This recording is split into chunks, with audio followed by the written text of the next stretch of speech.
şu an Malazya'da bir tane markete geldim.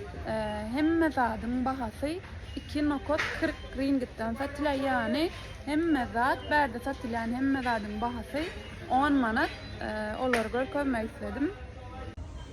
Şu tayda görüyen hem mezadımızın bahası 10 manat. Yüzünde de yazıyor 2,41. Berinin adı Tukoto Plus. Berde her hili görünüşlü zatlar var.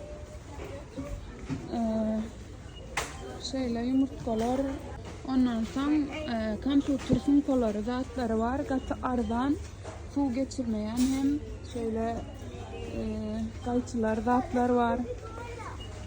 Yönü kevirinin bahası kaç tuasına göre galya yönü köp zadın bahası 2,40.